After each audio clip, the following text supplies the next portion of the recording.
নমস্কার, আপনারা দেখছেন ক্যালকলিং টিভি আর ইন্দো বাংলা টাইমস বিজনেস। আজকে আপনাদের কাছে আসলাম একটা ভীষণ ইন্টারেস্টিং বিষয় আপনাদেরকে জানাবো। সেটা জানার জন্য আপনারা একদম শেষ পর্যন্ত আমাদের সঙ্গে থাকবেন। নিছকে কৌতূহলবশত আমরা একটা বিষয়ে রিসেন্টলি আবিষ্কার করেছি, সেটাই আপনাদের জানাতে চাই। আশা করা যায় আপনাদের সেটা ভালো লাগবে এবং আপনারা ভাবনার যথেষ্ট রসদ পাবেন। চলুন আমরা দেখে নিই। তো রিসেন্টলি একটা পোস্ট সমাজ মাধ্যমে ঘুরে বেড়াচ্ছে, যেখানে বলা হচ্ছে পিএম মোদি ভারতকে ভীষণ একটা শক্তিশালী জায়গায় পৌঁছে দিচ্ছেন এবং পিএম মোদি সম্পর্কে নানান রকম প্রশস্তিমূলক কথা বলা হচ্ছে। এবং সেই পোস্টের লেখক হচ্ছেন জোসেফ হোপ নামের একজন ব্যক্তি, যিনি নিজের পরিচয় দিয়েছেন নিউ ইয়র্ক টাইমসের এডিটর ইন চিফ নামে। তো আমরা প্রথমেই এই নিউ ইয়র্ক টাইমস গুগলে গিয়ে সার্চ করলাম। কারণ সার্চ করার প্রথম কারণটা আপনাদের বলি, কারণ এই যে পোস্ট যেটা আমরা আসছে, হয়তো আপনাদের অনেকেই এই পোস্টটা পেয়েছেন আপনার হোয়াটসঅ্যাপে। যে এই পোস্টটাতে বলা হচ্ছে যে নরেন্দ্র মোদীকে ইউএসএ, ইউনাইটেড কিংডম এবং বাইরের বিভিন্ন রাষ্ট্র থেকে প্রচুর প্রশংসা করা হয়েছে। কারণ নরেন্দ্র মোদী ভীষণ ভালো কাজ করেছেন ভারতের জন্য এবং ভবিষ্যতে ভারতকে প্রচণ্ড একটা শক্তিশালী জায়গায় তিনি নিয়ে যেতে চলেছেন। এবং আরও যেটা বলা হচ্ছে, আমি পড়ে শোনাচ্ছি আপনাদের। One day he will completely capture Pakistan, occupied Kashmir. Pakistan will fall into 4 pieces in the coming seasons. This will happen on the warning of Narendra Modi. বলা হচ্ছে পাকিস্তান এবং পাক অধিকৃত যে কাশ্মীর রয়েছে তাকে সম্পূর্ণভাবে অধিকার করবেন নরেন্দ্র মোদী। তো এই ধরনের পোস্টার স্বাভাবিকভাবেই আমাদের মধ্যে কৌতূহল তৈরি করে। তার একটা কারণ হচ্ছে যে এখানে যে ইংরেজি শব্দ, ইংরেজি ভাষার ব্যবহার করা হচ্ছে, সেটা ঠিক যেন নিউ ইয়র্ক টাইমসের মতন নয়। সেখানে আমাদের প্রথম কৌতূহল আসে যে দেখা যাক এই পোস্টটা আদেও নিউ ইয়র্ক টাইমস থেকে আসছে কিনা। তো আমরা প্রথমেই সার্চ করি গুগলে নিউ ইয়র্ক টাইমস এবং পিএম মোদি দিয়ে, যেটা আমরা এখন আপনারা স্ক্রিনে দেখতে পাচ্ছেন। তো সেখানে দেখুন একটাও পোস্ট, আমি স্ক্রোল করে আপনাদেরকে দেখাচ্ছি, একটাও পোস্ট কিন্তু পিএম মোদি জোসেফ হোপ সম্পর্কে, জোসেফ হোপের লেখা একটাও পোস্ট কিন্তু নয়।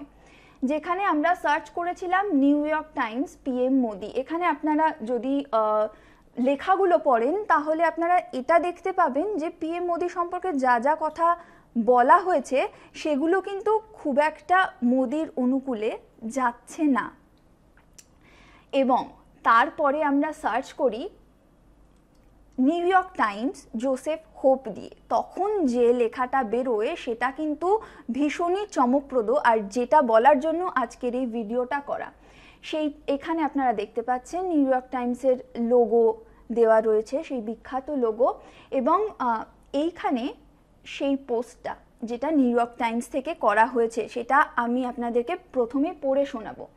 Tracking miss information, Joseph hope, Narendra Modi and the New York Times.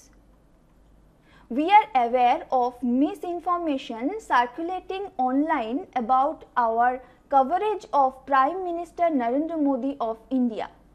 We are aware of a significant number of posts in this circulation on social media, WhatsApp and other online platforms that falsely attribute favorable comments about Prime Minister Narendra Modi to a fictional editor-in-chief of the New York Times, Joseph Hope.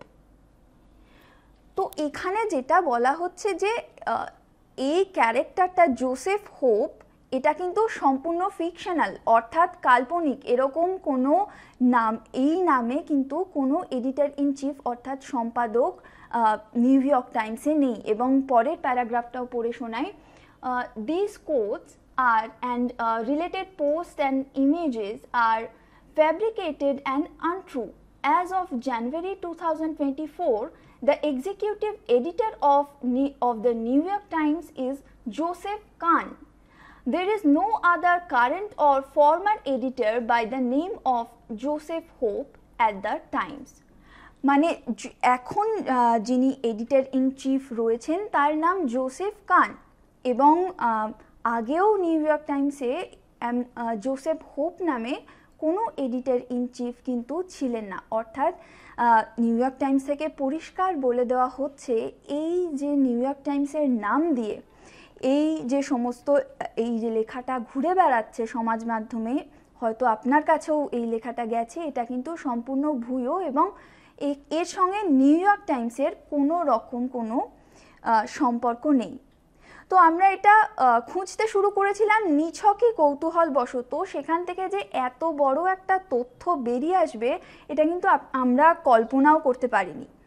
তো আপনাদের কাছে আমাদের এটা অনুরোধ থাকবে, আপনারা সবসময় চোখ কান খোলা রাখবেন, একদম নিজের যুক্তি বুদ্ধি দিয়ে সবসময় যে কোনো কিছু বিচার করে দেখার চেষ্টা করবেন। যখনই কোনো খটকা লাগবে একদম খতিয়ে দেখবেন সেই জিনিসটা, একদম গোড়ায় গিয়ে আবিষ্কার করার চেষ্টা করবেন সত্যিটা কি। এখন তো আমাদের কাছে গুগল রয়েছে, সব ওয়েবসাইট রয়েছে, ইন্টারনেট রয়েছে, সবার কাছে, সবার হাতে, সবার মুঠোফোনে। তার ফলে যে কোনো তথ্যকে অ্যাক্সেস করা কিন্তু ভীষণই ইজি। তার ফলে আপনারা যদি এই সুযোগ সুবিধাগুলো নেন এবং চোখ কান খোলা রাখেন, নিজেদের যুক্তি দিয়ে সব কিছু বোঝার চেষ্টা করেন, তাহলে কিন্তু ঠকে যাওয়ার সম্ভাবনা খানিকটা হলেও কমে। পৃথিবী কিন্তু জটিল হচ্ছে, মানুষ জটিল হচ্ছে এবং আশেপাশের সমস্ত কিছু দিয়ে আমাদেরকে ঠকানো অনেক বেশি সহজ হচ্ছে। তার ফলে চোখ কান খোলা রাখা, নিজের বুদ্ধি খাটিয়ে চলা অনেক বেশি দরকার। আপনারা সবাই ভালো থাকুন, সুস্থ থাকুন, দেখতে থাকুন ইন্দো বাংলা টাইমস বিজনেস আর ক্যালকলিং টিভি। নমস্কার।